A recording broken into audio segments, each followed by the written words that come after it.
সকালে ঘুম থেকে উঠতে দেরি হলে যখন রুটি পরোটা কিছুই বানাতে ইচ্ছা করে না, এছাড়াও যেদিন কাজের ব্যস্ততার জন্য হাতে একদমই সময় থাকে না, তখন আমি ঝটপট এই রেসিপিটা বানিয়ে নিই। আমার বাসার সবাই তো এই রেসিপিটা ভীষণ পছন্দ করে, আর সবাই তো একেবারে চেটেপুটে খেয়ে নেয়।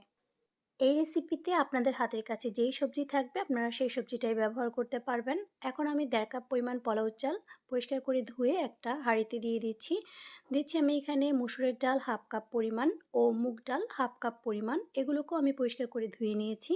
এরপর আমি এখানে কিছু গাজর টুকরো করে কেটে দিয়ে দিচ্ছি কিছু আলু। এরপর আমি এখানে ফুলকপি টুকরো করে কেটে দিয়ে দিচ্ছি আমি এখানে সিম, দিচ্ছি বাঁধাকপি।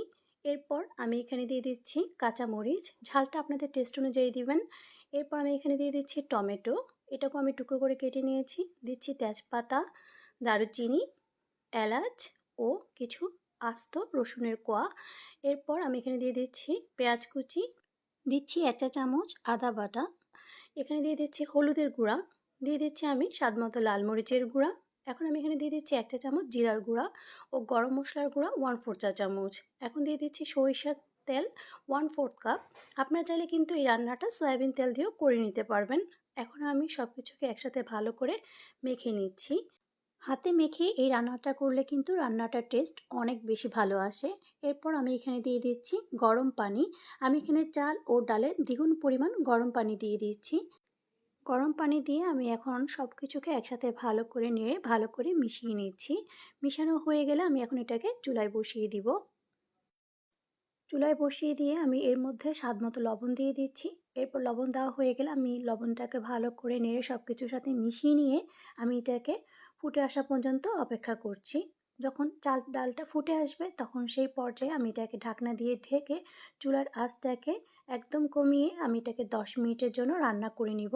আর ঢাকনার মধ্যে যে একটা ছিদ্র রয়েছে সেটাকেও কিন্তু আমি বন্ধ করে নিয়েছি। 10 মিনিট পর আমি ঢাকনাটিকে সরিয়ে নিয়ে খিচুড়িটাকে নেড়ে চেড়ে দিচ্ছি। আমি নিচের চালটাকে উপরের দিকে দিয়ে দিচ্ছি আর উপরের চালটাকে নিচের দিকে দিয়ে দিচ্ছি। দেখতেই পাচ্ছেন এখানে কিন্তু পানিটা শুকিয়ে গিয়েছে। এই পর্যায়ে আমি এখানে দিয়ে দিচ্ছি 1 টেবিল চামচ পরিমাণ সরিষার তেল। আপনারা চাইলে এখানে ঘিও দিতে পারেন, তবে সরিষার তেল দিলে কিন্তু টেস্টটা বেশি ভালো লাগে খেতে। এখন আমি এটাকে আবারও ঢাকনা দিয়ে ঢেকে 5 মিনিটের জন্য দমে রাখবো। ফিরে আসছি 5 মিনিট পর। 5 মিনিট পর আমি এখন ঢাকনাটিকে সরিয়ে নিচ্ছি। আর দেখুন খিচুড়িটা মাশাআল্লাহ কতটা সুন্দর হয়েছে দেখতে, আর একদম ঝরঝরে হয়ে গিয়েছে।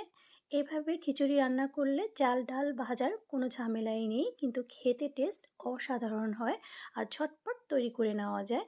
আমি আজকের এই খিচুড়িটা ডিমের সাথে পরিবেশন করে দিয়েছি, সাথে একটু আচারও নিয়েছি। খেতে যে কি অমৃত! আপনারা একবার হলেও এইভাবে ট্রাই করে দেখবেন। আশা করছি আপনাদের সবার কাছে অনেক বেশি ভালো লাগবে। রেসিপিটি ভালো লেগে থাকলে অবশ্যই আপনাদের ফ্রেন্ডস ও ফ্যামিলির সাথে শেয়ার করবেন। আজকে তাহলে এই পর্যন্তই। আল্লাহ হাফেজ।